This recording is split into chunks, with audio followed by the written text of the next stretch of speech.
Everyone. Good afternoon. Good afternoon to our participants. Good afternoon, speakers. Thank you for joining us. Welcome, everyone, to Nestlé Celebrates Youth 2020. It's such a pleasure to have everyone here. Thank you to all of our registered participants. Thank you for joining this call. So, quickly, I'm just going to tell you why we are here. So, in celebration of the International Youth Day that happened on the 12th of August 2020, Nestle decided to put together a youth program where we get to sit down and discuss and learn from our lineup of professionals in our key focus areas around employability skills, around career development, around governance, and of course, around personal branding and communication. So let's just get right down to business. I'm going to hand over to Umfon. Umfon will be moderating for us today. Over to you, Umfon. Hi, good afternoon, everyone. Welcome again to today's session.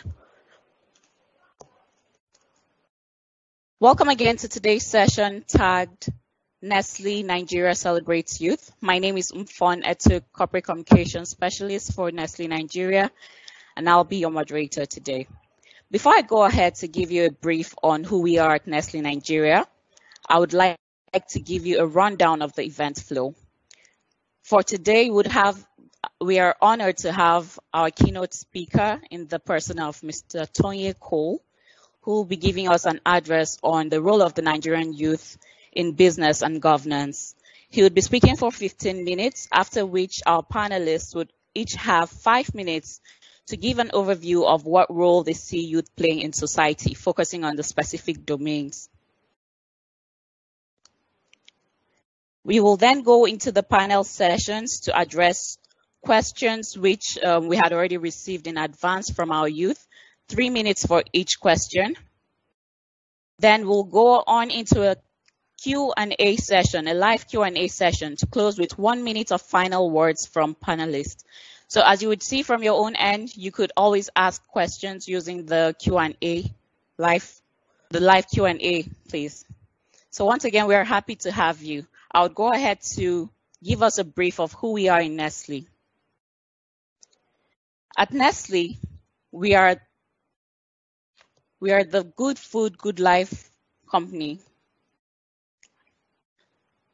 Are the slides on? Okay. At Nestlé, we are known as the Good Food, Good Life company, and our purpose is unlocking the power of food to enhance quality of life for everyone today and for generations to come. Our Nestlé Youth initiative is a global commitment we have, and at Nestlé we believe that communities cannot thrive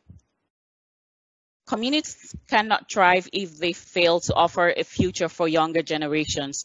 So working towards our 2030 ambition, we are focusing on 3 key areas: the employment and employability aspects, the agripreneurship aspect, and the entrepreneurship aspect. So with our employment and employability, we have the technical training centers, one at Abara, one at Abaji, which all provide intensive 18-month sessions for our youth around the communities closest to us. For the agripreneurship, we've worked with stakeholders like Sultry, IITA, AGRA, and the Youth Agripreneurship Development Program, which aims at encouraging youth to practice agriculture sustainably. We also have the entrepreneurship aspect through my own business, which is one of the initiatives we have towards encouraging people in the entrepreneurship aspect. We have lots of beneficiaries who have benefited from this. So going on, I'll be calling on Dr. Tonye Cole, Mr. Tonye Cole, who will be giving us the keynote address. Please join me to welcome him.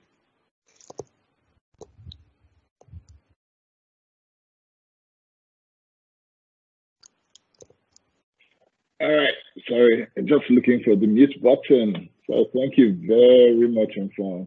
And good afternoon, ladies and gentlemen. And truly, it's such an honor to have been called by Victoria and her team and given such an opportunity to address the youth today.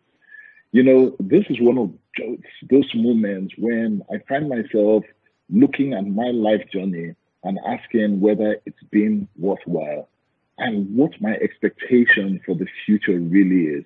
You know, is there anything that I can truly look out for in my tomorrow that can substantially change my perception of today? And that's the kind of question that you ask, knowing that anything you're going to do today is going to affect your tomorrow.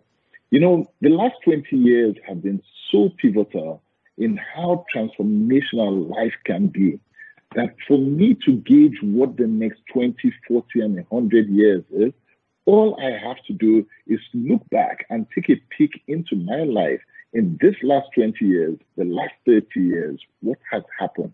Indeed, has anything transformed? Has anything changed in the last 20 years that would give me hope for what I should look forward to in the next 20, 40, or even 100 years? When we think about looking back, and sometimes we want to use the past to move forward, we are so often tempted to just pick up cases and look at the negative trends that have happened. And when you do this, you miss such positive stories that can inspire you and I to great heights. And what are some of these positive things that have happened in the last 20 years? And 20 years has not been that long. This is in the year, between the year 2000 and now 2020. Now, in this time, you would hear things about the GSM telephones coming up and into our lives. You would see social media platforms like Facebook, Twitter, Instagram, what we're using, Microsoft Teams today, all coming up in this time. You would find that Nigeria has caught the attention of media tech giants like Google and Facebook. E-commerce has taken off. Nollywood in this last 20 years has taken Nigerian story all over the world. And when I travel, one of the first things that people know about us is that we're either they know us for Nollywood or they know us for football.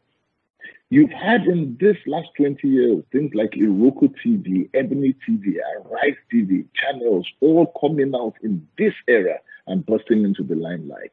You have Nigerian music and Afro beats going all over the place. So today, it's not strange at all. If you walk down the streets of New York or Oxford Street in London, that you will hear Nigerian music coming out of the shops, in many shops, in eateries, in fashion shops and all of that. And that has also shown in the Nigerian fashion industry that has begun to express itself. You find Uber, Okada coming in. There was a time 20 years ago where laptops and iPads just did not exist in offices. And today that's what you have. You have Zoom meetings and all of that. You find that fintech has been bettered and you have Nigerian companies that are doing great things using fintech. In this last 20 years that we're talking about, you've seen bank consolidations, GTD, Access Bank, UBA, all of them coming out in this time, within this last 20 years. Now, I'm talking about an era that is still very fresh in our minds. And all of this are just in the last 20 years. We see in this same period, privatization of the cement industry, and 20 years has released Dangote, Boa Cement into companies of global prominence. We see the downstream sector of oil and gas that was privatized as well, and that birthed companies like Oando, Cornell, Forte Oil into national limelight. You've seen the privatization sector of the power industry, which positioned companies like our Sahara to become the largest private power generating and distribution company in sub-Saharan Africa. You've seen Indorama and Notore transforming the petrochemical sector. We've seen air travel and connectivity within Nigerian airspace alone, with people like Air Peace pushing barriers. Rail travel was a dream, was a mirage. But in this last 20 years, that has become a reality that we can see. Now, these are just some examples of things that we can hold on to. But it's a certainty that many will argue that had the right condition, had the right political environment been in place, that we could have done a lot more than we have in the last 20 years. And the truth is, yes, you could have. But based on what we see, if I ask you that what is going to happen to us in the next 40 years, by the year 2060, can Nigeria be at the zenith of being one of in the league of greatest nations by the year 2060? And what's the significance of the year 2060 for me? That will be 100 years post-independence. It will be a time when we would like to hold our head up high as a nation and showcase the advances in innovation that can be attributed to you and I specifically in 40 years as a nation. And this is what you did. This is what I did 100 years after independence. It's only 40 years from today. And most of you that I'm addressing today, I would suspect are in your 20s or 30s, which means that 40 years from now, you will be in your 60s and 70s. You will be young, senior citizens. Now, it's not as far as you think. If you just look at your parents today, my parents are in their late 70s, my father just turned 80. It means that 40 years from now, you will be in our parents' age as senior citizens. What type of life would you want to be? What do you wish for your parents today? If you look at that as well, by 2060, most of you today would have children that are now you. They are your age. They are who you are now in 40 years from now. What would you want for your family to be then? These are the kind of questions that are pivotal in the decisions that we are making today. That's why forums like this are important, because if you are unable to think about what is going to happen in 30, 40, 100 years from today, then the decisions you make today will be very, very painful indeed. I am reminded 30 years ago, when we had an opportunity to take politics and get fully involved. But we saw certain things then that got us so discouraged by the political environment that we decided, my whole generation decided at that time, that no, let us just go into business, think about me, myself, and I. And what did that drive home? It created a vacuum that has left us in what we are seeing today. Everything that you dislike about the circumstance of politics and government and business around you today was because of a decision that some people, myself inclusive, took 30 years ago not to be interested in how the political terrain moves. Now, the question I ask you is that, are you going to be the same?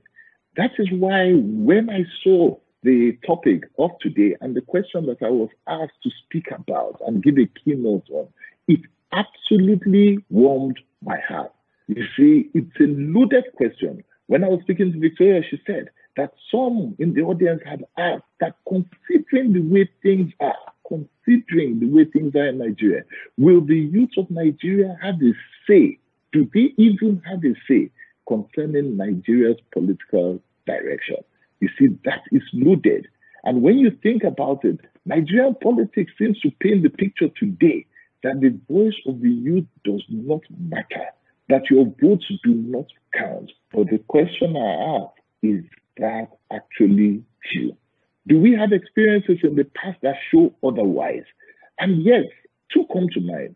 Hope 93, when Abiola ran, and much more recently in Change 2015, when Buhari was trying to come in for the first time. These two events alone mobilized the youth as I have never seen before. The Nigerian youth protested until they protested the annulment of June 12 until there was an answer and IBB stepped aside. Without the Nigerian youth, June 12 would never have been a reality.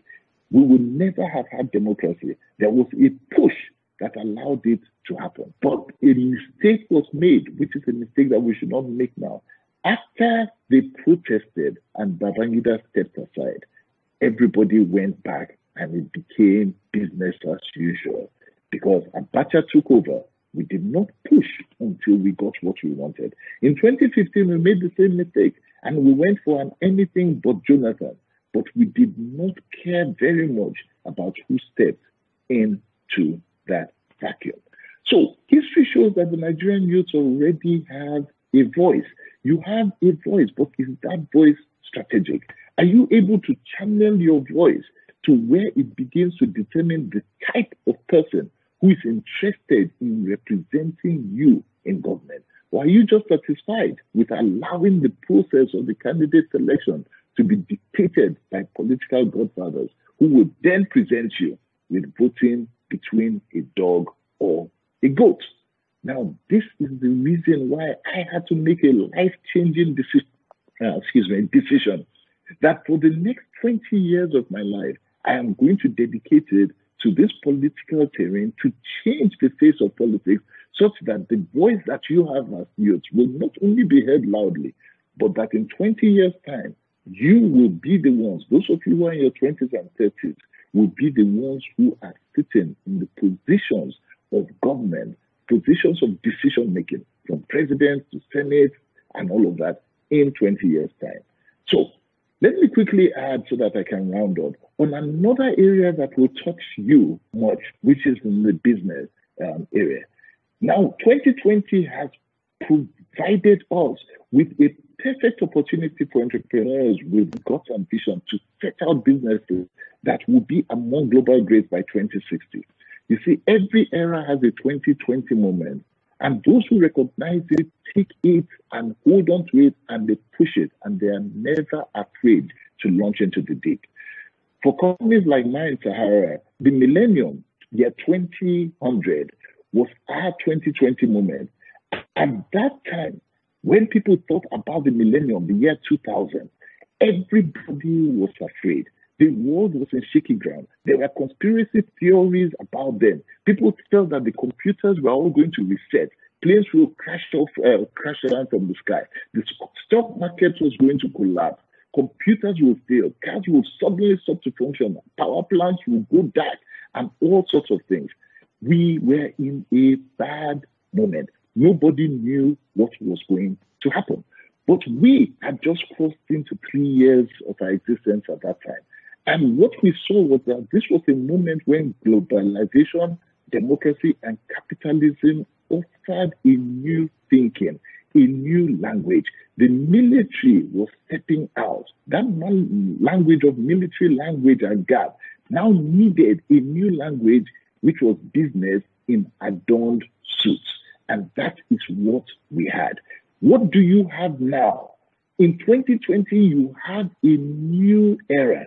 The launch of the fourth industrial revolution has started, and COVID-19 has accelerated it.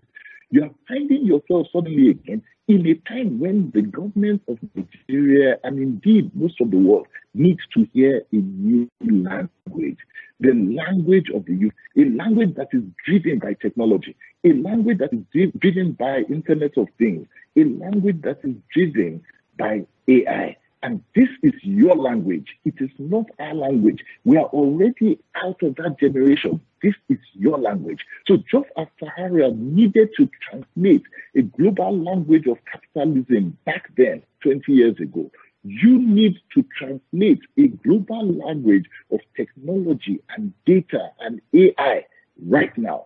That opportunity is there for you. And so I am going to stop by saying this.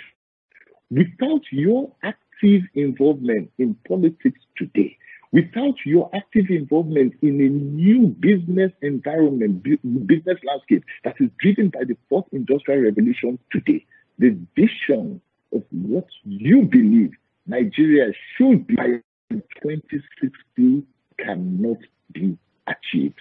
You are a critical part of that business. You are a critical part of that ecosystem.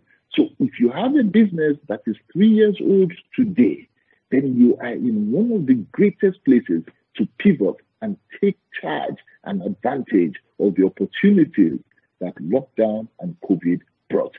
If you are in a position today of thinking about politics, this is the best time to do it, because 2023 and beyond is your era. It is your time.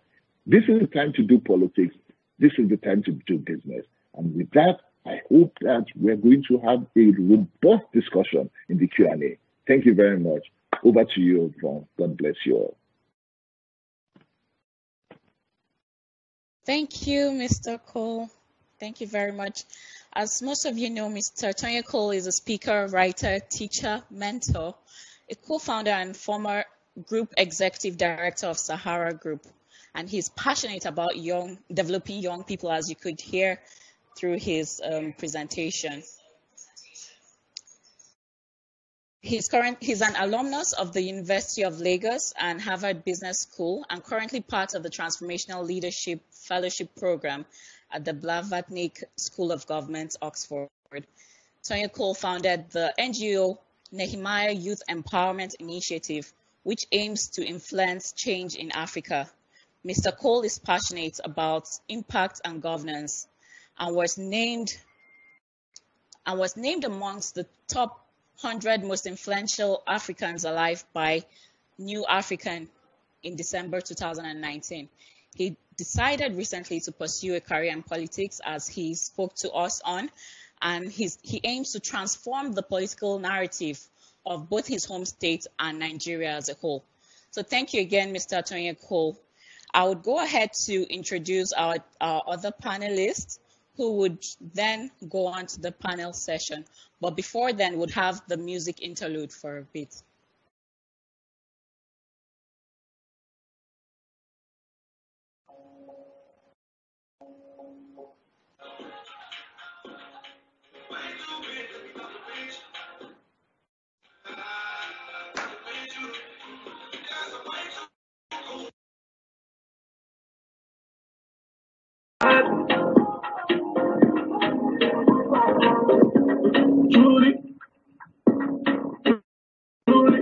I've been become that like Moody. Say I'm on drugs, give me a moody. But everything they got till the truth.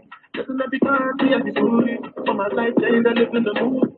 To go with the sun just like Julie. This was not cause I'm unruly. Beat my case cause I'm hungry. Took my place at the shine over of the Nigeria moody. Because I'm way too big. Way too big to be fucking with you. To be fucking with you. Because I'm way too smart.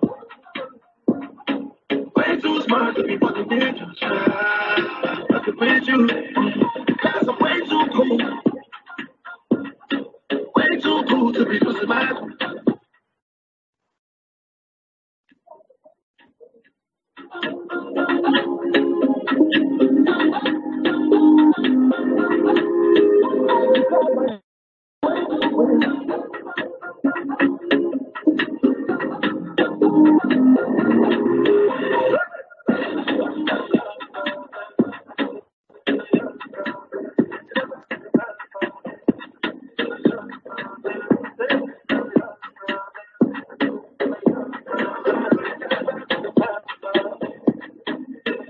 Let me tell you my style, you know my style, you know the chance, and it's all out, even. If you say you get the mind, then you gonna try, you gonna go die, baby. If in the last slide, I'm a loser, but they don't want to believe me.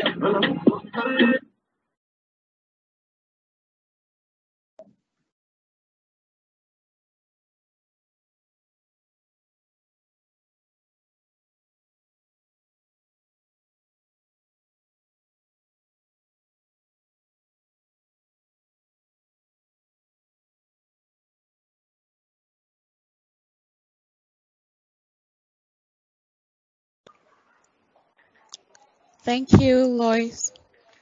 Okay, so I'll go ahead to introduce our panelists. First, which is Mr. Shola Akinyosoye. He's the country human resources manager for Nestlé Nigeria.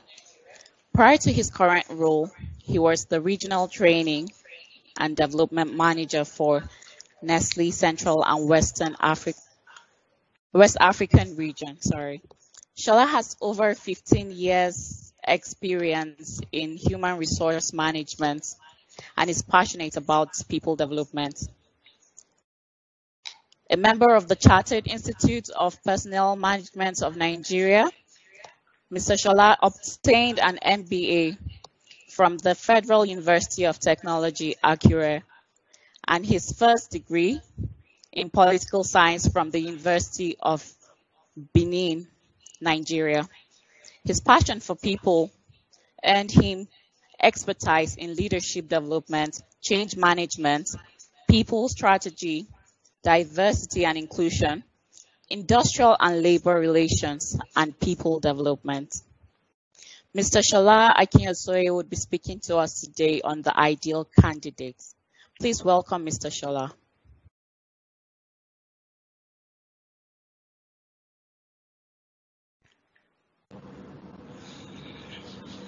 Good afternoon, everyone.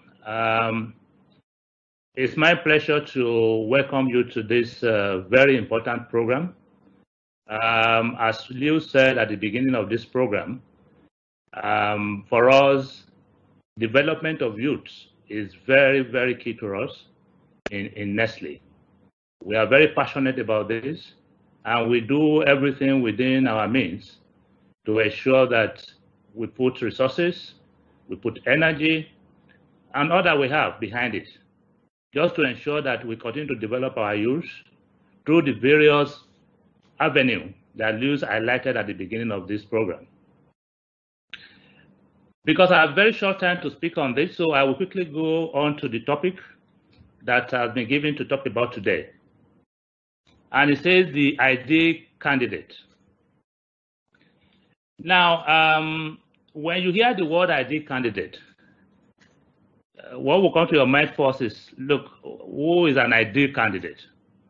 And what I've tried to do from the onset is to try to optionalize this and to say, when we say an ideal candidate, what are we talking about?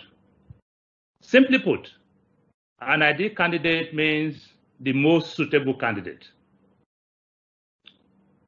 This presupposes that when you are in search of a candidate for a position in any organization, that there are people that you will consider suitable, but not necessarily the most suitable candidate for your job. And the ideal thing is to go out there looking for the most suitable, which for the purpose of our discussion this afternoon, we term the ideal candidate. Not all, in all cases, of course, that probably you will end up with the ideal candidate. And that is why the recruiters, when they recruit, they will tell us that they have the gold, they have the silver, they have the bronze. In essence, telling us that, look, of this candidate we looked at, this is the most suitable, but there are also others that are suitable for this job that you're talking about. Now, what defines the most suitable candidate? What defines the ideal candidate? And I'm sure this is where your interest will lie this afternoon. That when employers talk about the ideal candidate, what are they talking about? When they talk about the most suitable candidate, what is going through their mind? How are they able to get this? But let me quickly add that what defines the most suitable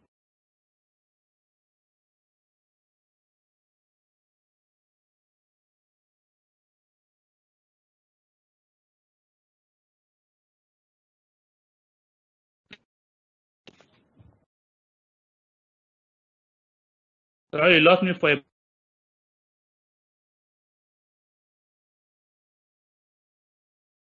moment.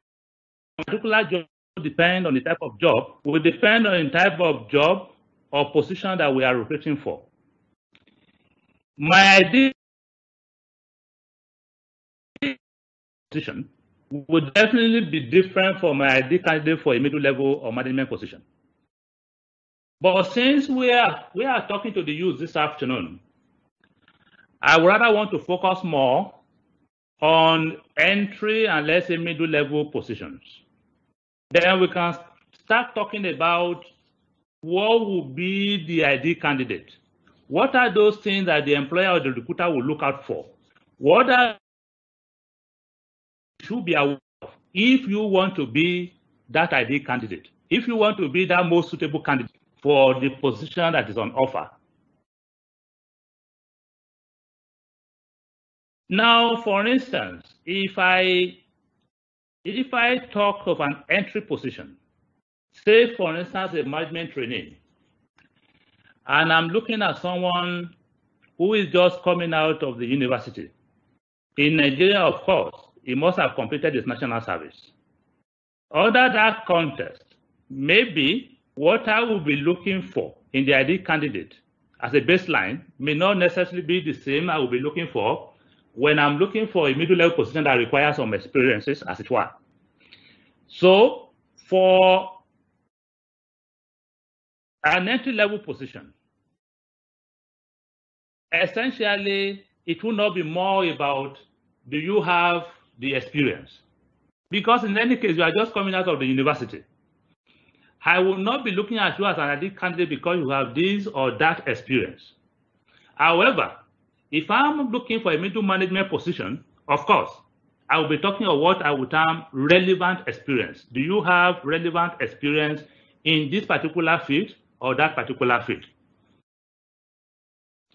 So, for you at the entry level, of course, I will talk of the educational qualification. That will be part of what I will be talking about. In the job that I've advertised, do you have the requisite education qualification that I require for that particular job? I will want to focus on some other factors beyond this also that will tell me that if you come to my organization, if you are employed, you will be able to deliver on the job that is being offered to you. Remember, the recruiter is not a magician. The recruiter is not a soothsayer, as it were, that will simply look into a crystal ball and say, yes, that is the ideal candidate. That is the most suitable candidate for this job. In most cases, of course, what happens is you take a chance based on some predictive elements that the employer or the recruiter is looking at and is saying that, look, if you have these attributes, you will be able to fit into this job, you will be able to fit into the organization. In other words, in the ideal candidate, you are looking for a potential. In the ideal candidate, you are looking for the potential of that candidate to fit into the job on offer. You are looking into the potential of that candidate to fit into the organization. You are looking for the potential in that candidate to grow in the organization. So, what is the predictor? What are those things you will look at for you to be able to arrive at this employee or this candidate rather have that potential to succeed on the job? He has the potential to fit into my organization. He has the potential to grow in the organization. And these are elements we will quickly look at because of our time, so that we have a brief idea of what it takes for one to become that ideal or that most suitable candidate.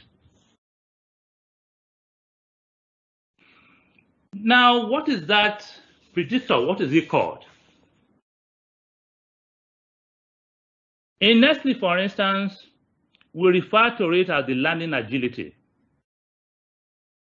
That if we can measure, if we are able to prove, and we can see that we have what we call the learning agility, then we will consider you a suitable candidate, most suitable candidate, meaning that you have that potential. Remember, we are just taking the chance, so to say. There's no way we can be 100% to say, look, you will definitely succeed on this job. So what we are doing is just to say, looking at these predictors, you should be able to succeed. You are the most likely candidate to succeed on this job and succeed in this organization. The learning agility helps us to understand your ability and your willingness as a candidate to learn from experience. And not just learning from experience, for you to be able to subsequently apply that learning to perform successfully under new or first-time conditions. And sometimes we would say under new challenging situations. I take that again, because for me it's very critical that we understand when we say learning agility, what are we talking about? I say, is that ability and willingness on your part as the candidate to learn from experience and subsequently apply that learning to perform successfully under new or first-time condition, or like I've said, under new challenging situation. That is what learning agility is. I'm sure you will take your time to read more about this post this program. Now, there are 5 dimensions to learning agilities that at the interview, as an employer or as a recruiter, we try to probe around these 5 dimensions. We ask you the type of questions that will let us know what level of learning agility do you have. I will quickly go through these dimensions. The first of them is what we call mental agility. Remember, I said the predictor for us to know whether you have that potential to fit into the job and the organization, I said, is the learning agility. But there are elements that constitute the learning agility. And those are the things I'm going to talk about briefly. And the first of them is mental agility. When we say mental agility, what are we looking at? When we ask you some questions, what are we trying to get in the area of mental agility? And here we are looking at trends for you to be resourceful, trends to show that you are curious, to show that you are inquisitive, you are comfortable with complexity. You must have heard people will tell you that we live today in a VUCA world. VUCA world means complex world. The environment is complex. The organization today, because we also live in this world that we call VUCA world today, is a lot of complexity. We want to find out, are you comfortable with complexity? How comfortable are you with ambiguity as a candidate? How do you find solutions to tough problems? What interest do you have?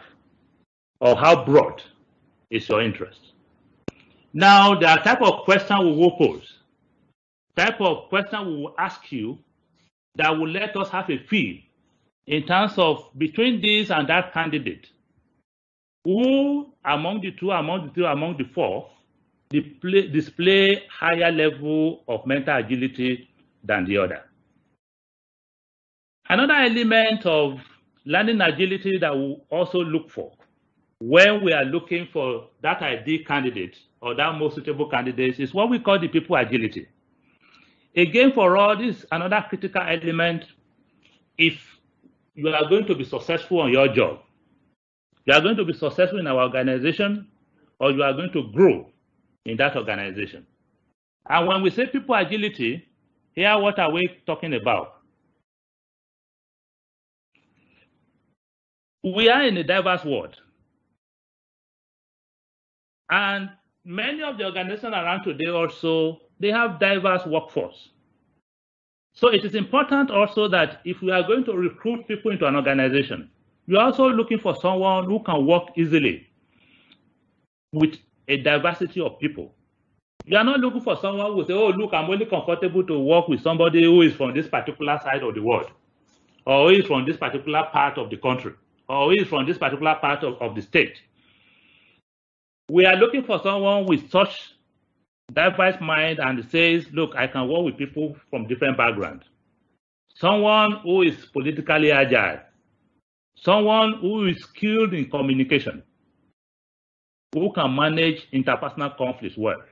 In the workplace, there are bound to be conflict. Will you be able to manage that? And managing conflict is not about whether you are a manager, whether you are a management cadre.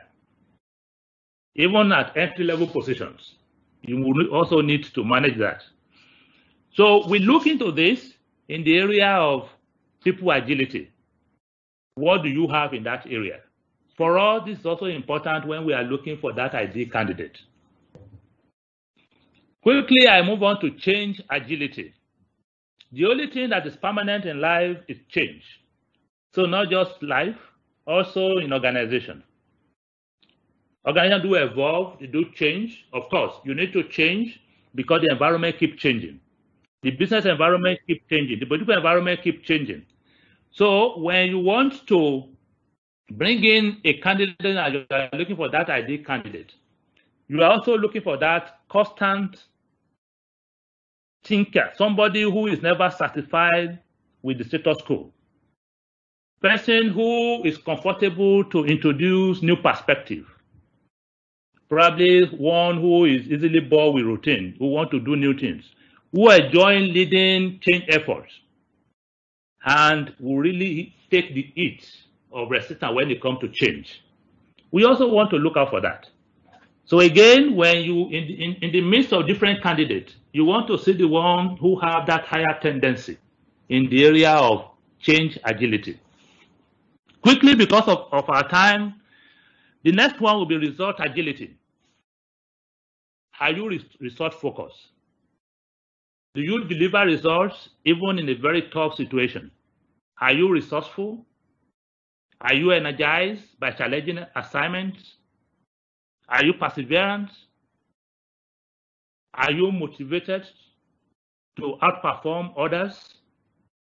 Again, these are indicators for us that you have results agility.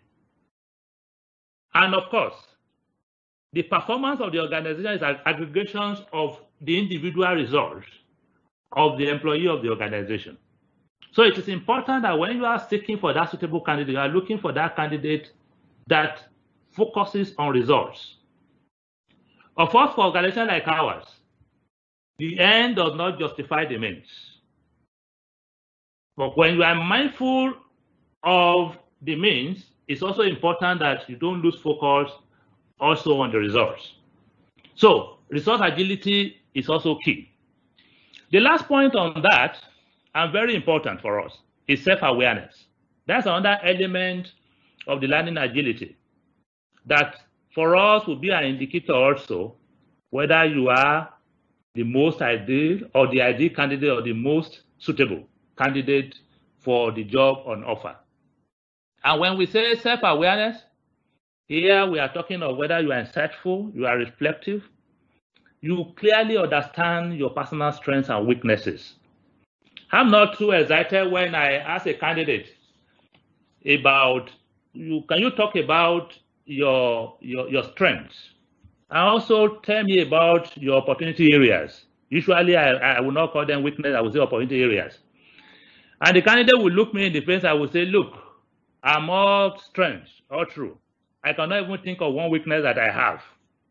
When I pose such questions to you and that is your answer, of course, I start asking myself, are you the suitable candidate for this job? There must be opportunity areas. You must be able to know your strengths if you know yourself, if you have self-awareness. You must be such that actively seek feedback. You must be such that also receive, accept, and work on feedback. And you are mindful and sensitive of your impacts on others. So meaning beyond the certificate that you hold, meaning beyond the experience that you have, where the job requires an experience, we also look at other things that we think will predict you could be successful on this job. Guys, you will know that if it's just about the certificate, there are so many people who have the same certificate with you. So many people have the same number of years of experiences with you. If I post an advert for a management trainee job at 8 a.m. in the morning, guys, before close of work at 5 p.m., we already have over 10,000 applications. And probably the positions I have are not more than probably 5 positions that I have. And at the end of the day, something must stand out in some candidate for them to be the one to qualify for those 5 positions.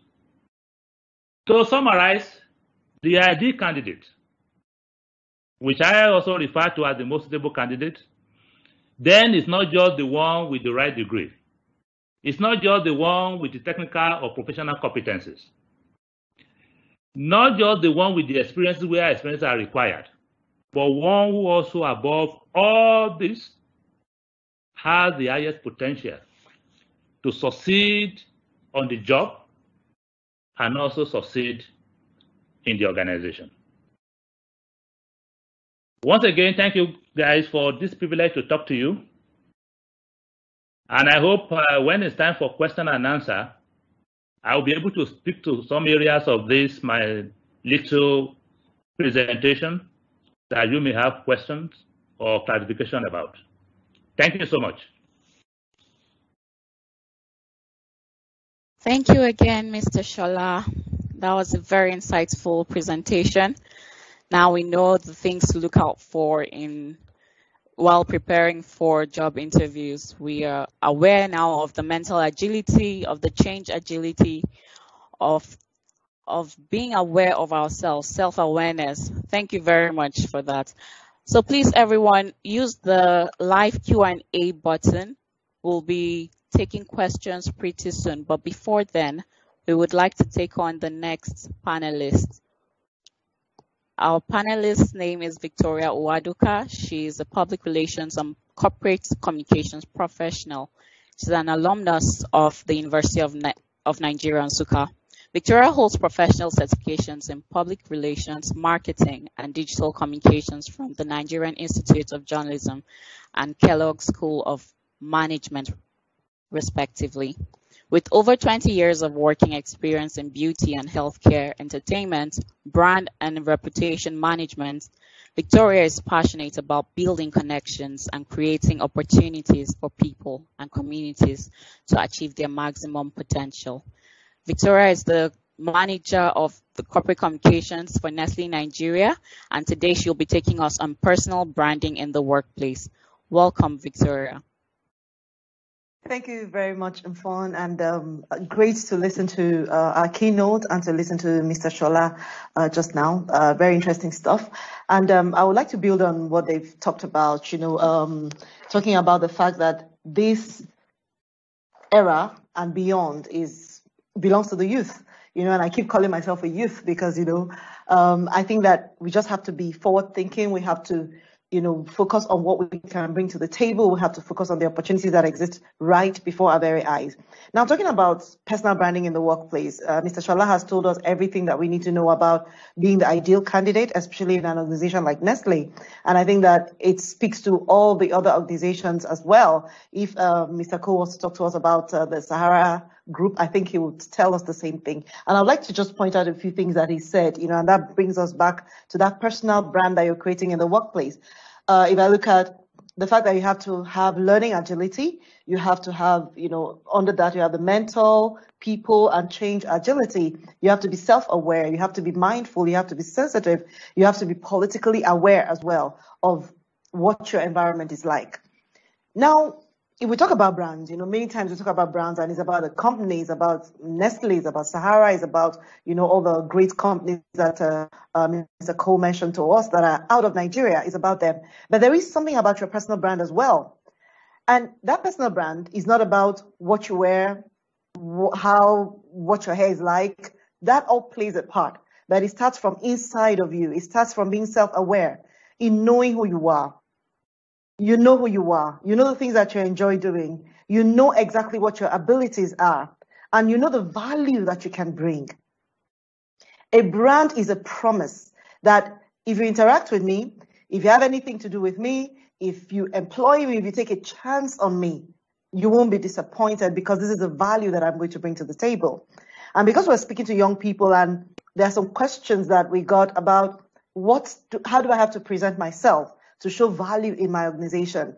There is no way you can present yourself as having value if you do not have that value. So first of all, we talked about that already today. You need to build up yourself. You need to equip yourself. You need to have the skills and the abilities that are needed. And today, learning anything that you want is right before you. You don't need to go to anyone to learn so much. You can start learning by yourself. The fact that you're in an event like this shows that you have the desire, you want to do better. There is something that you want to improve on. So it starts from inside you. You must be sure that you have value. You must be good at the things that you are offering. And because you're looking at the entry level, that starts all the way from school. What were you like in school? How did you show up in school? And I'm going to talk a little about how you show up. How did you show up in school? How do you show up online? Mr. Cole talked about that as well. How do you show up online? What is your LinkedIn profile like? What are your social media profiles like? How are you showing up? Are you adding value in the things that you post? Are you giving anything to anyone in the things that you post? It's okay to joke. It's okay to be happy. It's okay to pass on jokes. But what value are you bringing? If I want you to be in my organization, it's because I know that there's a value that you're going to bring. I'm not going to take a chance on you just because you're a youth. And no one will take a chance on you just because you're a youth. People will take a chance on you if you have value that you're bringing to the table. So the first thing I want to tell you about building your personal brand is that you must build up yourself, equip yourself, be a professional at what you do, understand what you do, bring value to the table. That's the first thing. Now, the second thing about that, when you have that value and you have that mental agility, you have that learning agility, you have all of that. Now, you can't say to me, oh, you know, I was mentally agile yesterday. Today, I'm not in the mood to be mentally agile. You must show up every day. Your brand must show up every day. Your brand must show up every day. Who you are must show up every day, consistently, repeatedly. I give you a task today. You do it well today. Tomorrow, you do the same thing. And you keep improving on it and building on it. Then there is something that's telling me about your brand. It tells me that you're reliable.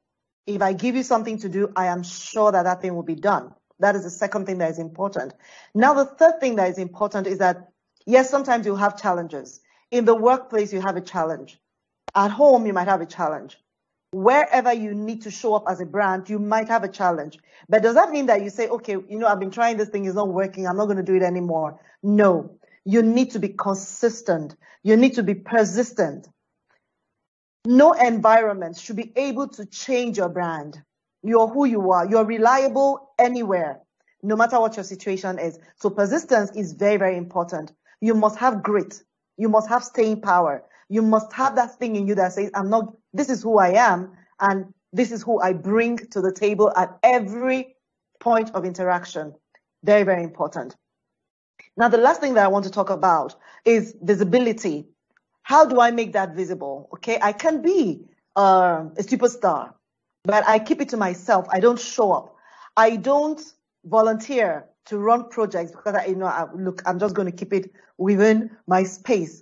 You need to be visible, and visible is not being loud when you walk into the office or wearing red every day or something. You just need to show up when there's a need for someone to do something, when there's a project that someone needs to run, when there is something, you show up.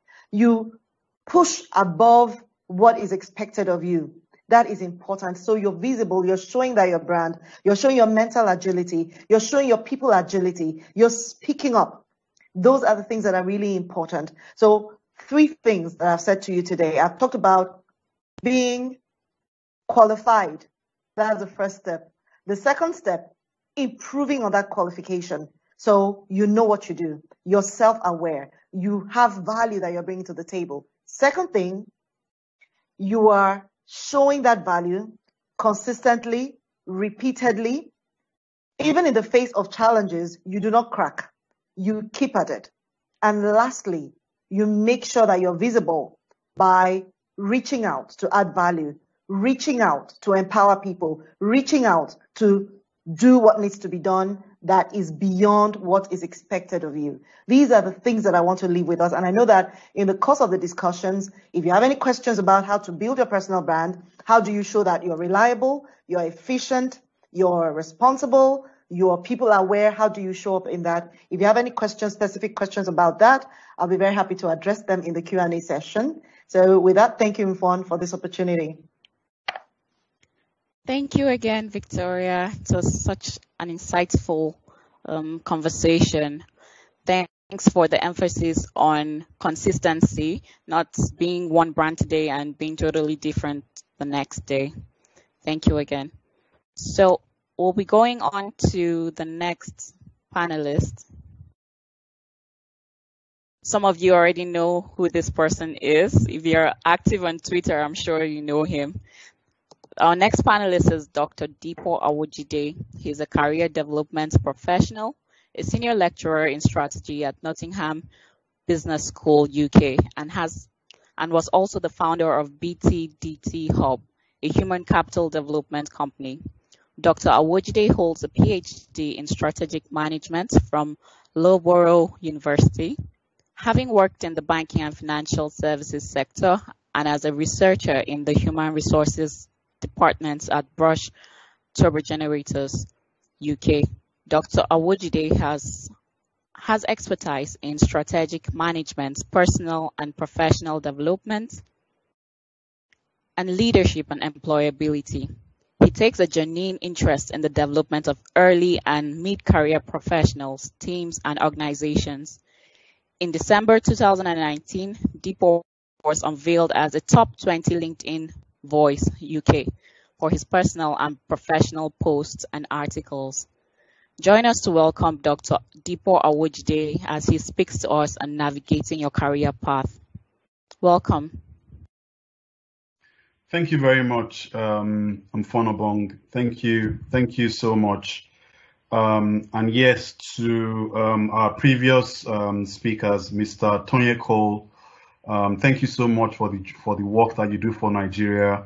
Thanks for getting involved in in politics in Nigeria, because if good people like you stay away, I don't know what is going to become of the country. There's a popular saying that if good men stay away from politics, they will be ruled and governed by idiots. So thank you so very much for getting involved in that, not so pleasant game that we call Nigerian politics. And to Mr. Shola, thank you so much as well. Very fantastic contribution. To Victoria, thank you so much as well. I think you've actually covered, a lot of the key points that, I should actually have spoken on.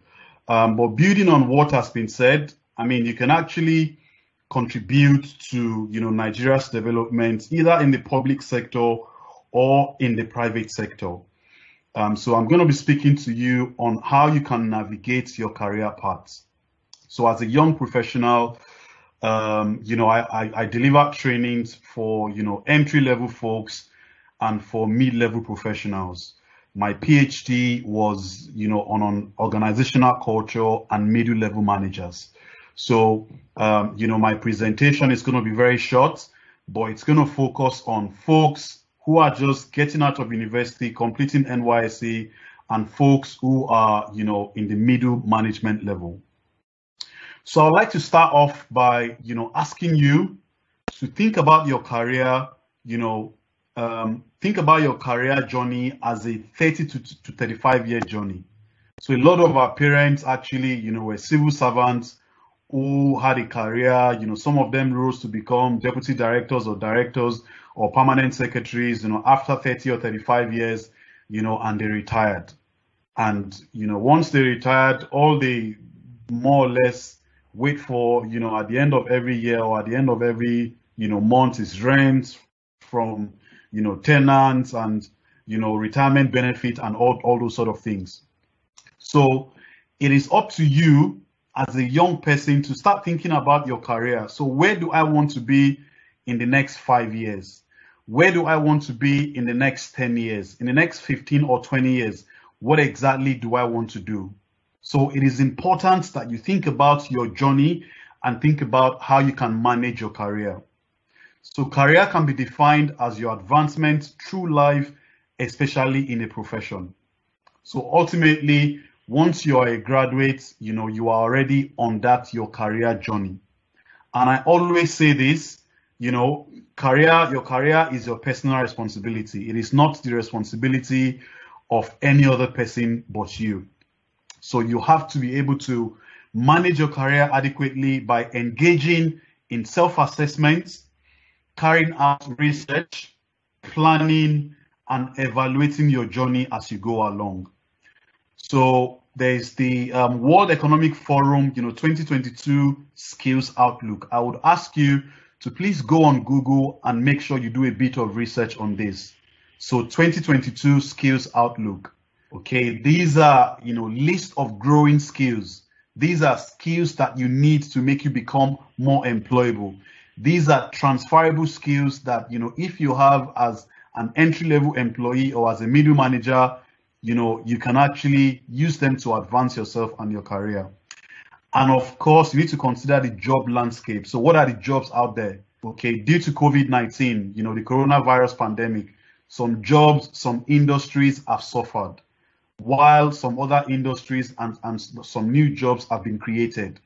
So you have to tailor your skills to the requirements of the job landscape. So where are the jobs? And you want to target your skills, the skills that you'll be building and developing, to target the jobs that are being created. Initiative and self-motivation, planning and organizing, flexibility, time management, research skills, leadership skills, creativity, problem solving. These are very, very important skills that everyone at the entry level or at the middle management level, actually needs. And of course, ability to deliver on the job, fitting in, as Mr. Shola Akinyo-Sori has said, that ability to grow in your job, in your industry, dealing with complexities and ambiguities. You need to be able to have, those sort of complex skills to actually thrive and navigate your career. So tips on career management: carry out a self-analysis. So a SWOT analysis. What are your strengths? What are your weaknesses? What are the opportunities and threats out there? And once again, this has been said previously in this live session. So carry out a personal skills audit. A personal skills audit, basically, you get out a list of top 10 skills and you assess yourself based on these skills. How good are you? If you are very good, excellent. If you are not good, what exactly are you going to do about your areas of weaknesses?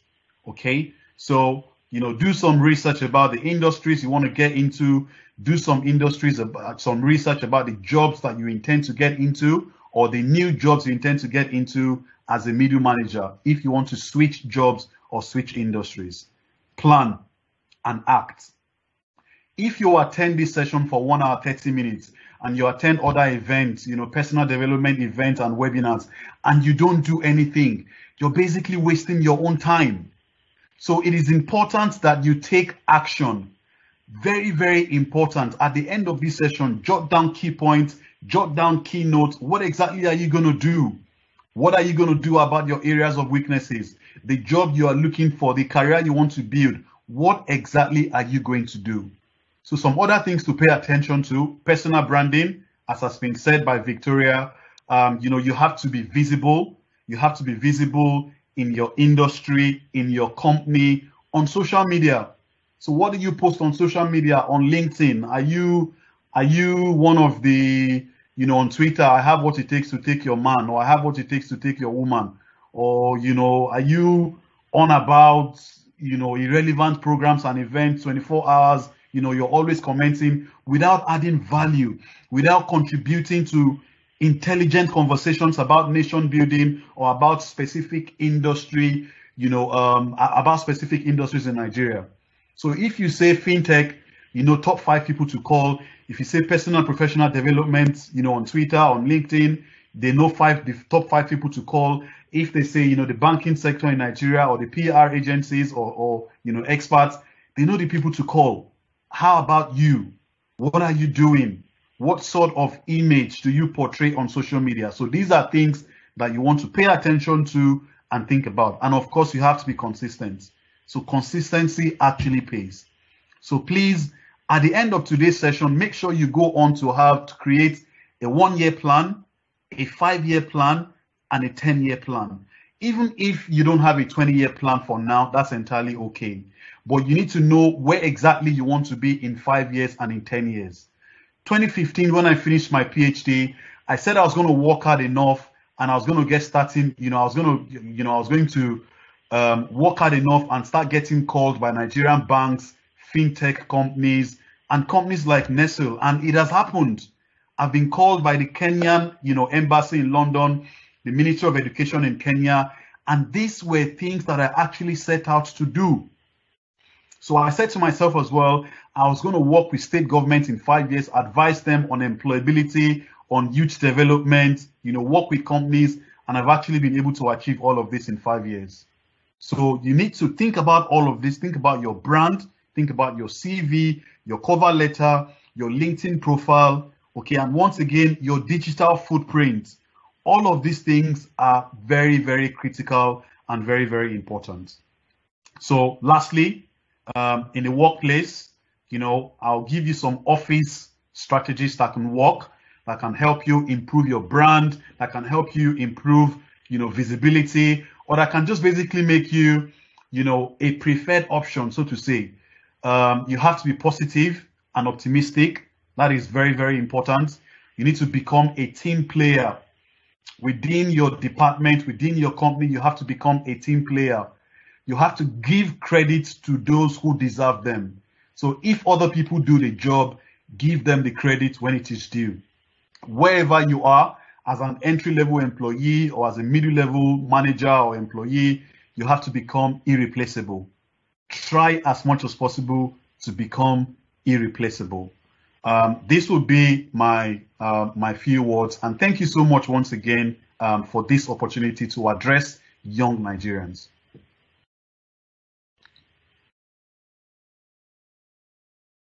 Thank you very much, Dr. Dipor. We really enjoyed your session. I'm sure every youth out there was thrilled by the session. I like the parts where you said we have to try to be irreplaceable wherever we are. And again, you spoke to personal branding, which is something that is reoccurring in all our sessions today to show how important it is. So we'll be going ahead to take questions, and I'll be handing over to Lois to handle this session. Thank you. All right, thank you very much. Thank you, Mr. Tonyeko. Thank you, Mr. Shola. Thank you, Victoria, and thank you, Deepa. That was a very insightful session from everybody on our key focus areas.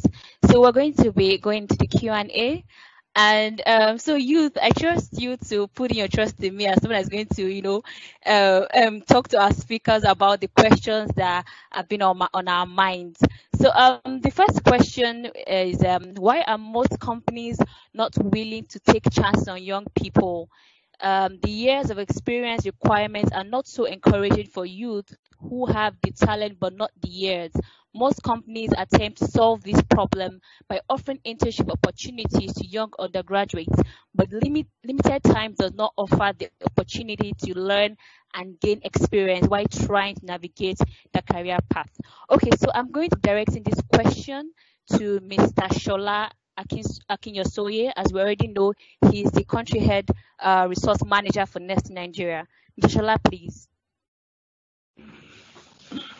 Thank you so much, Liz. Once again, thanks also to all our speakers because they really help us to put some of these things already in good perspective.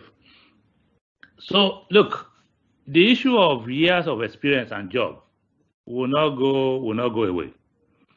But like I said in my short presentation, it's not every job that the employer will ask for experience. But there are jobs that you just need to ask for experience. If I'm recruiting, like I mentioned earlier, if I'm recruiting a trainee engineer, of course, I will not ask for work experience because I know what I'm looking for. What I've seen again and again is that even when you advertise clearly and you say this job does not require experience, you still see people with 5 years, 10 years experience applying. And when you advertise for a job that requires experience, you see people who just left NYC camp 1 week ago. They will also apply. So then they turn around to say, oh, I applied for that job, I was not taken. Yes, that is a job that requires experience. And for those that do not require experience, we will not ask for experience. But the reality is, if I have a middle-level management job, I'm not going to ask for someone who just left school because it's not a trainee position. The organization is not going to bring you in and start training you for that job. Probably you are even coming in to come and manage other people. You require some level of experience to do that job. So, where do you get the experience from? Practically, my advice sometimes, I think you need to start from somewhere. So if you graduate as say a mechanical engineer or electrical engineer, and for you until you get a job with company or with the multinationals of this country, you feel you've not gotten a job. Then 1 year, 2 years, 3 years is passing. And when people are counting your years of how many years you graduated 10 years ago or 5 years ago, of course, they will expect you to have gotten some level of experience. If I'm talking to a candidate and says, look, I'm working with Shola and Sons Limited as a mechanical engineer, as more as Shola and Sons Limited is concerned, of course, all I will just ask you is, what do you do in Shola and Sons Limited? It could be an experience that will count towards the job that I want to give to you, probably in Nestlé. It's different from someone that I said, what experience do you have? Oh, he said, no, I don't have any experience. I've been applying. Particularly, I'm trying to get experience from multinationals. Yeah. So we need to get practical also in terms. The issue sometimes is not in all cases they will say the experience must come from so big companies. They just want experience to show that outside of school, you have done something that you have skills that could help you navigate. Okay. Absolutely. Okay, sir. Absolutely. Okay, sir. So I totally agree with you on that. So I think even as an undergraduate, you need to start learning. And it doesn't start when you leave school. It could start when you're in school from year 1, year 2, and as it is in the educational system in Nigeria. Okay, thank you very much, sir. Now I'm quickly to the next question. It says, how can youth position themselves as people of integrity who can add value, for instance, when applying for international job opportunities or scholarships? Okay, I'm going to direct this question to Victoria Madoka. She spoke to us earlier on personal branding in the workplace, and I think this question can also, appeal to her when it comes to applying for position internationally away from Nigeria. Victoria, please. Thank you very much, Lois, for that opportunity. Yeah, I think that Shola actually began to speak to it as well. You need to at least have some experience, and that experience doesn't have to be only in the place of work. You talked about that as well. In school, I know many of us were, involved in one thing or the other. In school, we led a project, we were involved in some campaign or the other. You just need to show that. For some, it's something you've done in church. You're a leader in church, you're a leader in your family space, in your community. You just need to show that you've done something in the past and that you've taken responsibility for something in the past, and that you're somebody who can be trusted with a project. So if someone is going to take a chance on you when you're applying for a scholarship, he needs to know that you start something and you finish it. And there must be experiences in your life that show that you're able to do that. So I think that, we've spoken a lot about, that brand and building your capability and all that. I think that Dr. Dipo spoke a little bit about that as well. So you need to just show the history, show records, show testimonials of what you've done in the past. It doesn't need to really be in the place of, in any paid employment. If that is there, that is good enough. But you need to show proof that as a human being, as someone who can be trusted to do something, you started and you finish it. And you're a person of integrity when you can be trusted. I think that that's what's important as well. Thank you. Thank you. Thank you, Victoria. Also, I'm going to add, I understand that the situation in Nigeria, when it comes to, we receive some questions around integrity and all of that. You can only be what you are. Victoria spoke earlier about having values. So if you have these values in you and you bring them to the workplace, there is no way that nobody is going to notice that value that you have as a person. Okay, so the next question says, what can you do to manage training in the workplace and manage expectations from employers? I'm going to carry this question to Dr. Diko Awojide. He's a career he specializes in career development, and I think as a very influential person on Twitter, this question is directed to you. Please, you have to answer to the youth. Yeah, thank you so much for this question. So for young people, my advice is, your personal and professional development is your own responsibility. So if your company is not training you or investing in you, then you have to invest in yourself. Yeah. Because in periods of recession, I don't want to be the bearer of bad news, but a recession might be around the corner. Okay. In periods of economic slowdown or economic downturn, one of the first budgets to actually go is the training budget. So a lot of companies, in the next couple of months are going to be cutting their training budgets. And what that means is for entry-level employees, they would already expect that you know how to use Microsoft Office, make PowerPoint presentations. They would already expect that you have certain skills, be able to, use Excel and do basic things, have basic skills and, just basically be commercially aware. So don't wait for a company or, an organization to train you. If they train you, if they invest in you, fantastic. But it is up to you to actually manage your own career growth and your own career development. I think that answers that question. Okay, all right. Thank you very much, Dr. Awojide. So the next question talks about the pandemic. It says it has affected businesses in general. However, small businesses are the most affected. How would you advise a young entrepreneur to recover from the losses the lockdown has imposed on his or her startup? Dr. Diko, I'm also going to direct this question to you. I know that your company is a human development capital and you help small businesses. So I think this question is directed at you, please.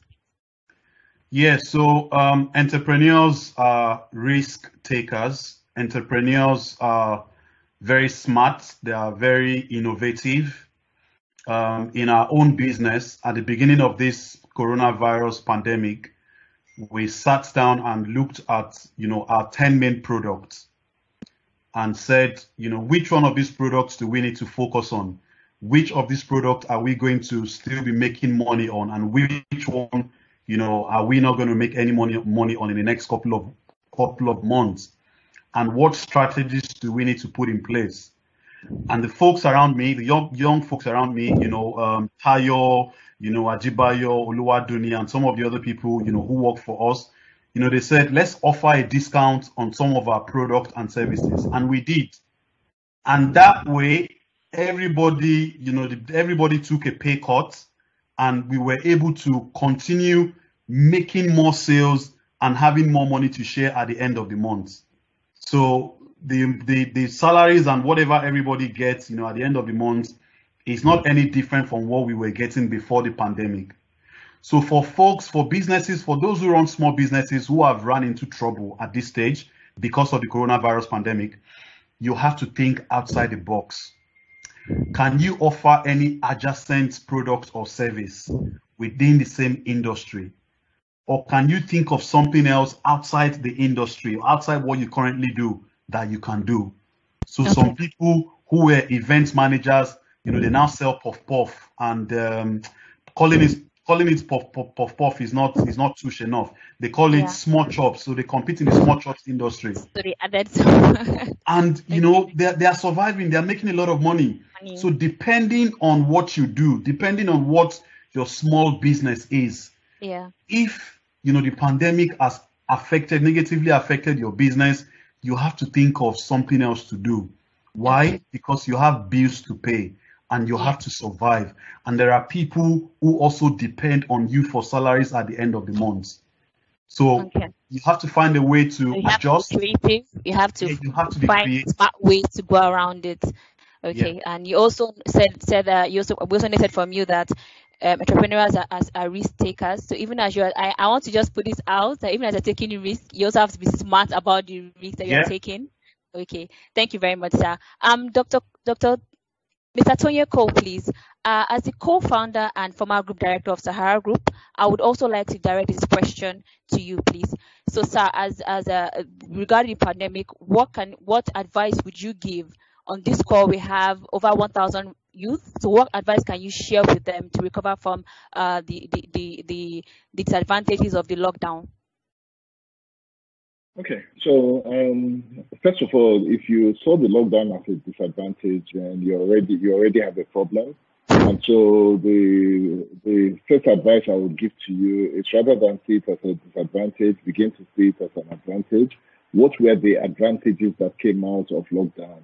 I said that every era has its moment, has its lockdown moment, and this era, your generation, this is your Kairos moment. 2020 has actually provided a Kairos moment for you. How you look at it is what's going to make the difference.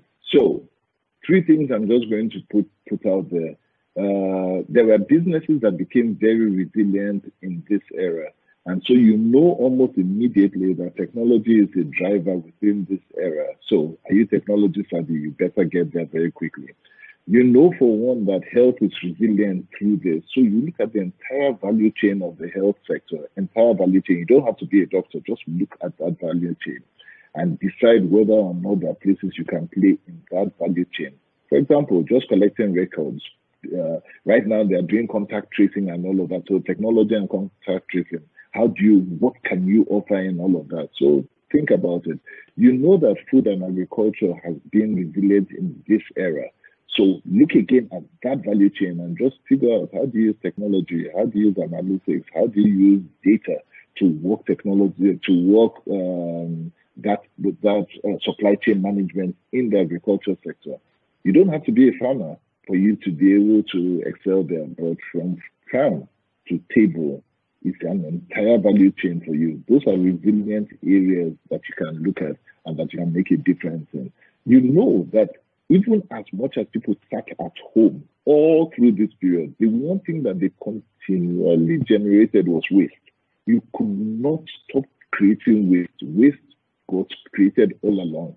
What are you doing with waste? So waste management, can you pivot into technology and use waste management to do it? That's a resilient area. It's another area that is speaking to you. And I can just keep going on. Maybe I will use one other area, logistics. Everybody was moving things from one place to another. So even when you could not move, right, people still needed to move things from one position to another, from one place to another. So did you pivot? So right now, what I would be doing and advising you is take a look at the resilient areas. Look at that entire value chain and decide amongst yourselves whether you are ready to pivot into those areas. They just talked about puff to small shops. Yeah. That's exactly. Look at ways that so do that and you'll be good. Innovation, okay. Right. Innovative options. That's what I got from your answer, sir. So looking at things from a different way and not thinking the way everybody's going about it. You said that if you have a mind of looking at the lockdown as a disadvantage, that alone is also blocking your mind to other creative ideas. Okay, so the last 2 questions, number 5, I'm going to direct to everybody because I feel like the question speaks to everybody on this panel. Now, it says the average Nigerian youth aims to travel out of the country because the general belief is that the grass is greener on the other side. And indeed, years later, we hear of the good things these youth are doing in foreign countries and how they contribute to that growth of those countries. What do you think can be done to encourage talent to stay home and contribute to the growth of Nigeria instead? So, Dr. Toye, I'm going to start with you. What do you think can be done? This is a situation that is actually reoccurring almost every year, and almost we see so many Nigerian youth talking about getting Canada visas and all of that. What do you think can be done to fix this problem, sir?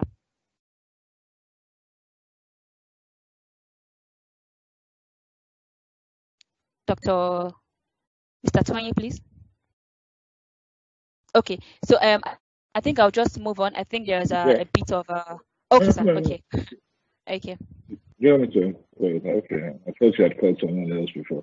Look, I love this question. I love this question because it's actually at the heart of whether or not you're going to have a country that you want in 40 years' time, in 20 years' time, and all of that.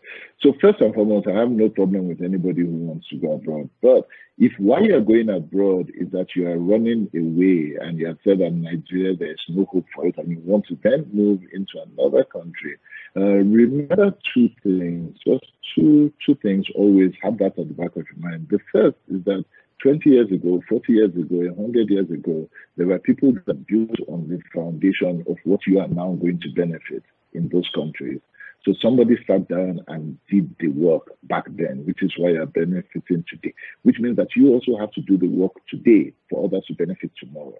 Now, that's the first thing. Always bear that in mind. The second thing is that when you are moving, right, if you think that moving away solves your problem at home, then again, it's a bit misguided, because unless you can carry all your family, all your cousins, your entire village and all of that, once you get there, you find out that you are now working and half your money, 3/4 of your money still comes back to resolve problems for those you left behind, right, who you did not put hands together to work the future for.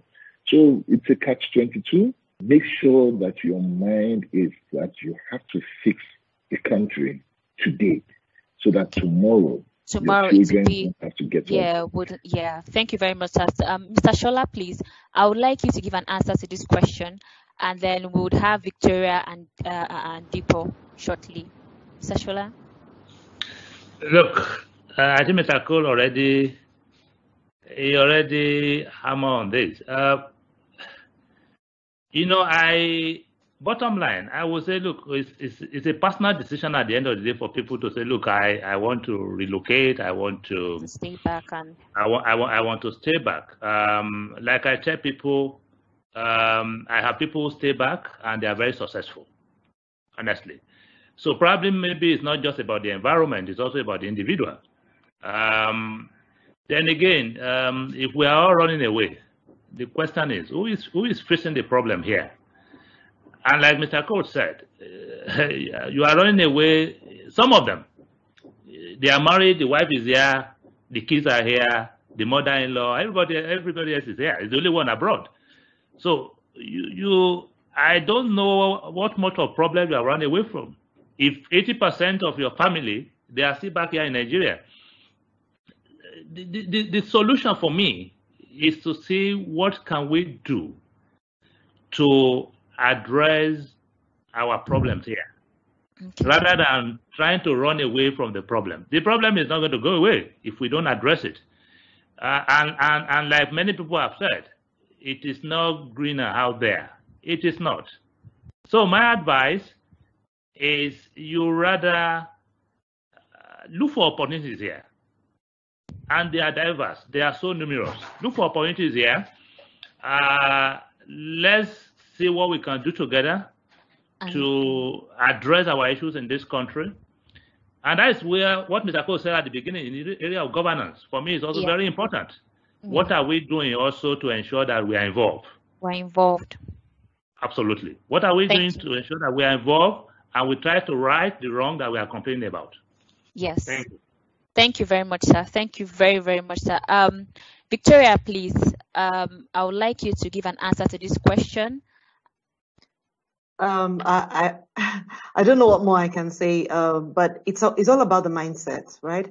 Because when you relocate, you work very hard, and sometimes you may not realize that if you were willing to work as hard as that in Nigeria, even with all the challenges that you think you can see, you will make something good out of your talent, your abilities, and your skills.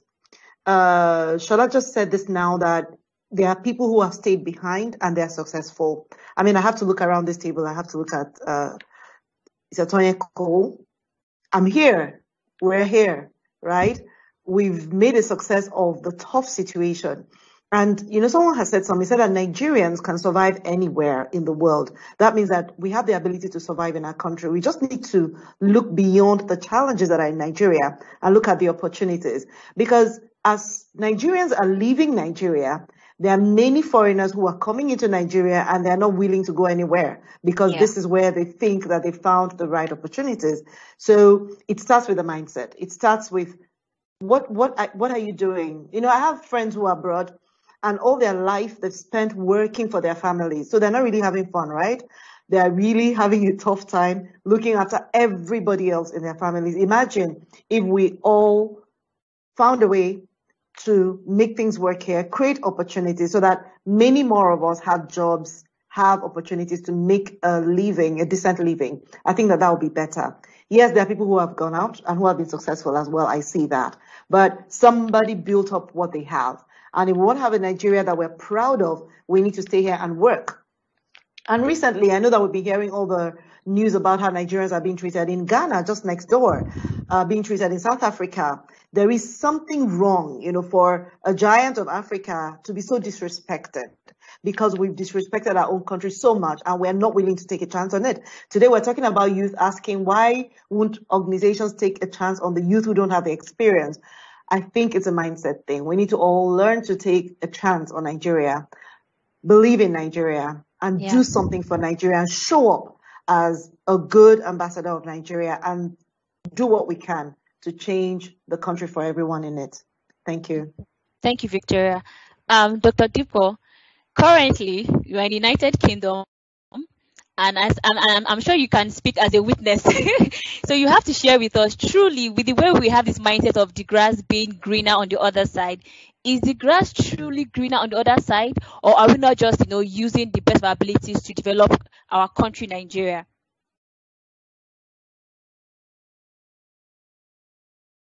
Dr. Dipo?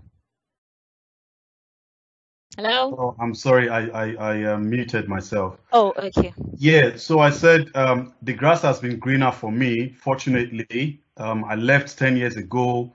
I completed a master's degree at Coventry University. I got a distinction in my master's degree, and I completed a PhD in a top 5 university. And, I got a job as an associate lecturer, then as a lecturer, then as a senior lecturer. But I also run a business back in Nigeria that pays 40 people on a monthly basis. So I pay salaries, I pay taxes to the government of Nigeria. So you can be anywhere in the world and give back to Nigeria.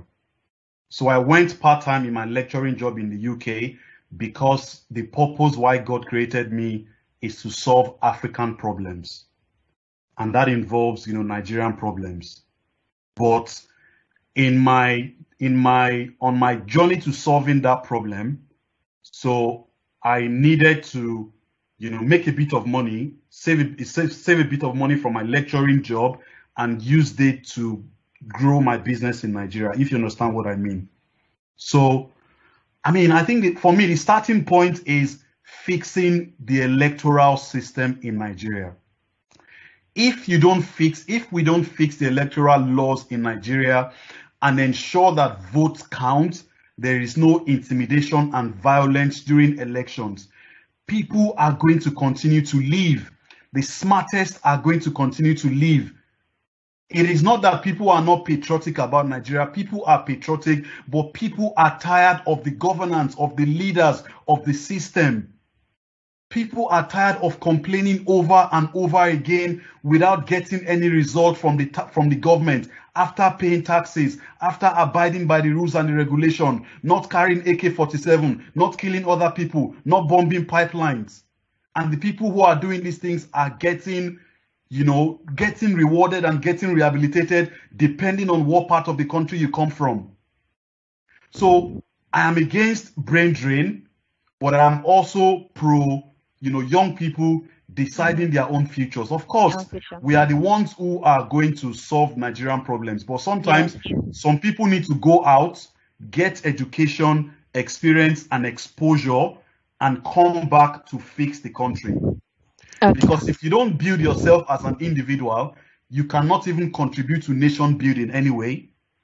So I slightly disagree with Victoria, Mr. Shola, and of course, Mr. Tony Cole. You know, I slightly disagree with them. Okay, because of course, I mean, I'm in the UK, and you know, for me, the grass has been greener. So for Team UK in Jesus' name, for Team Canada, inshallah, I mean, you know, you have to weigh your options yourself and think in 2023, are we going to get it right? Are we going to continue with APC or go back to PDP, or is there going to be a third force? What is going to happen in the country? Okay, So Dr. if Dupo, I think we're governance going does not improve, if leadership does not improve, young people, take your destinies into your own hands and contribute to the growth of the country from wherever you are in the world. Okay. Okay. Thank you very much, Dr. Dupo. The final question from our created question is directed at Mr. Tony Cole. It says, is there a chance for young intellectuals who have no godfathers but are interested in nation building through political participation to play a part? I'm sure this person is referring to not too young to run bill. So Mr. Tony, would like you to give an answer to this question, please. Okay. So it's a yes and it's a no answer question. So the answer is both yes and no. So the concept of godfatherism, the way that we understand it in Nigeria, is something that needs to end. As long as the system continues to work in that way, then essentially what's going to happen is that all the dreams that Mr. Biko just had about young Nigerians getting into politics and doing things and all of that will just not happen. It cannot materialize. Because essentially, godfatherism creates gates, serious gatekeepers, and those you cannot get in as long as that gate exists. But the question is, what are you going to do about it? So, do you have a voice? In my keynote, I actually addressed this, and it's a decision that you have to make at some point. So yes, it's very possible. Are you willing to join politics and come in en masse? Can anybody get up and decide that they want to join a political party today and actually be an active member of a political party? Absolutely. You don't need to have a godfather to join a political party, but are you willing to? Are you willing to take the pains that occur with it, to go to those meetings, sit down and look at the different, and just stop believing that, oh, they are not in your class, you know, I cannot go there, these are people who have beneath me and all of that. You must make that decision. There's nothing that's going to come easy. You want to change Nigeria, and you want to change Nigeria in 20 years for yourself, you better get up and do the work. Stop waiting for the godfathers, because if you're waiting for a godfather, it's not going to happen. But if you, with the voice that you have and technology that you have, your desire and your willingness to do it. So yes, we need you, but there is a chance. You just have to have that desire. Okay, thank you very much, sir. So quickly, we've gone past time. We have some curated questions from our live Q&A, and I want to implore our speakers to please, we have just 5 seconds to answer the question directed at you, please. So now, Mr. Shola, you have a question. It says, what skill sets would I require to thrive in a place like Nestlé? What is the X factor? So this person is asking for that, the X factor you are looking for in a candidate that is willing to apply for a job position in Nestlé. Look, Liz, thank you once again. Look, I think that was what my brief was about. Yeah. In terms of who is that ideal candidate and what they should possess. Yes, sir. And what she should possess. And I think it's saying that beyond, and I said that in my summary, meaning that beyond that certificate that you have, because so many other people have that certificate, beyond that experience that you have, what are those other soft skills that you are coming with? Okay. And remember, when Deepak was also presenting, Deepak spoke about the 2020 skills, which was more or less some of the things that I've highlighted before. So these are things that will set you apart from so many other candidates. Now, when we now bring you in, of course, you also need to distinguish yourself on the job. Yes. Because we are not magicians. We are only thinking that you should be able to. But by the Yeah. time you now come in, you now need to prove yourself, as it were. I think this ties to personal branding, as Victoria talked on in the workplace. So if I bring you in, what are those values that you are going to show to us, to make sure that you are what we are looking for? Thank you very much for that answer, sir. There was a follow-up question, but I think you already talked on that. It said, what should be the constituent of a cover letter to make a recruiter prefer the candidate? You mentioned that what are the soft skills that person possess. So I think if you have those soft skills like you spoke about, I don't know about a recruiter preferring one candidate over the other, but I know that is going to stand you out, in your in your CV. Anyway, thank you very much, sir. So there's a request for you, Victoria. Someone asked if they can have a PDF book as a guide for us on personal branding. Is that your giveaway to us, Victoria? Are you willing to share a PDF book to maybe all participants? I will look into that. I will look into doing that for the participants. So if any other participants want, let's indicate, and then we'll see how we can make that happen. It can be an E1 that everybody can use. Thank you. Thank you very much, Victoria. Yay! Our giveaway wish granted. Okay, so also Victoria, you someone says thank you, Victoria, for the courageous words and having this on staying power. My question goes thus: from your past experiences, what are strategic things youth like me could get involved in my organization that could make me visible? I think that's how the person is trying to put in this question. So what are those factors? Yeah. All right, thank you. So one first thing that I've learned in my own experience is that, first of all, do your job and do it very well. Be the best of the best on your job. That's number one. Now, number two, do more than is expected of you on the job. Okay, I've had the opportunity, even at Nestlé, to mentor young people who come to work with me, either on youth service or internships on different projects. And some of them succeed because they are willing to do more. They are willing to learn. Some others are not very willing. They're not very open to learning. So that already makes a difference. Mr. Shola talked about learning agility. So first of all, make sure that you're the best of the best at your job. Second of all, do more than is expected of you on your job. Don't just do the bare minimum. Do more. That already stands you out. Now, there was something else I spoke about, and I think that a couple of us have mentioned it as well. If there is a project to be done, show up, volunteer, do something. Those are the key things that you can do to really stand out in your organization. Thank you. All right. Thank you very much, Victoria. So this is I'm giving everyone 30 seconds each. We have a request. Someone says, can you panelists share with us one decisions you wish you didn't make, since an art of growth is learning from other people's mistakes? So I know that everybody was once a youth, and we as a youth, we are all here to learn from you. So we're asking you now, tell us what are those things you wish you didn't those paths you wish you didn't take, your learning experience. Just share with us. So everybody has 30 seconds, please. I would start with you, Mr. Tonye, and then I'll move on to Mr. Shola, and then Victoria, and then of course Dr. Dipko. Okay. So I think mine was very simple. 30 years ago, I made a decision to turn my back on politics and focus on business. And I think it was one of the biggest mistakes that we made as a generation, because you are where you are today because of that decision 30 years ago. And I have made up my mind, I'm not going to allow your generation to make the same mistakes that I made. So that's mine. All right. Thank you very much, sir. Mr. Shola, quickly, please. What are those decisions you wish you didn't take growing up? Look, honestly, looking back, not just today, I've had reason to speak to this kind of question before.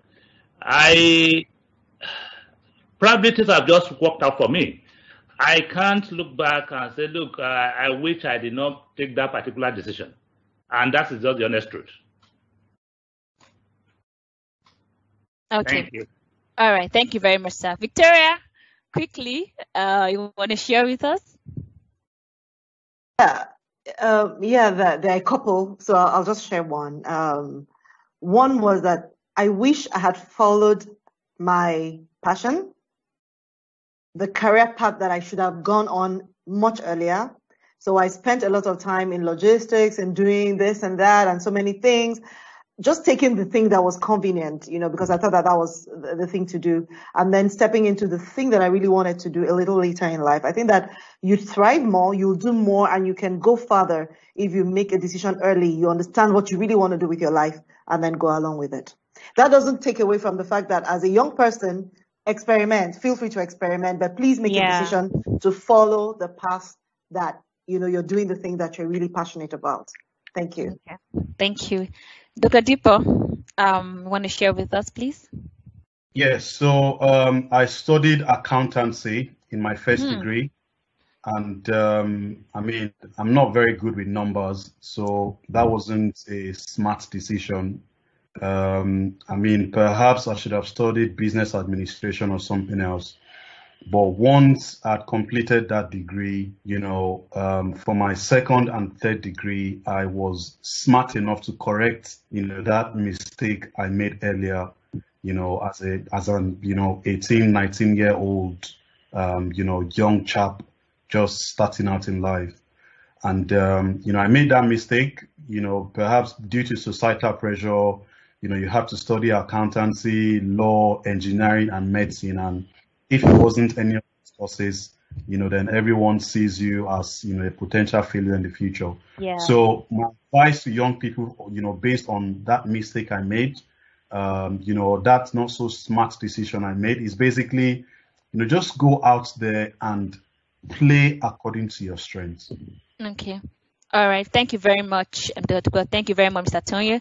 Thank you, Victoria, and thank you, Mr. Shola. So I just want to put a word out there to the youth that whatever wrong decision that they took did not stop them from getting to where they wanted to be or where they are today. So even though you feel like you're not going through the right path, always take it that it's a learning experience for you.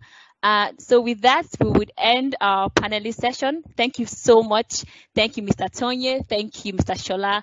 Thank you, Victoria. Thank you, Dr. Tipo. It was a pleasure being on this panel with you. I learned a lot, and I'm sure I can speak for other youth too as well. So I'm going to hand it over to Umfan to close this meeting. It was a pleasure once again. Thank you, everyone. Thank you, Lois. Thank you, all our panelists. Thank you so much. It was great having you. Thank you, everyone, for attending this session. Please speak on social media and follow us at Nestlé Siwa, at Nestlé CWAR, Siwa. Would love to hear whatever comments you have. You could also follow all the speakers who talked to us today, and we'll share that in the chat room. Thank you very much. Once again, thanks to all our panelists. We enjoyed having you, and to all the youth that came. Thank you so much. Thank you so much. Thank you. Bye, everyone. Bye. Thank you, everyone. Bye. Thank you. Bye. Bye. Bye. Bye. Bye. God bless you. Thank you.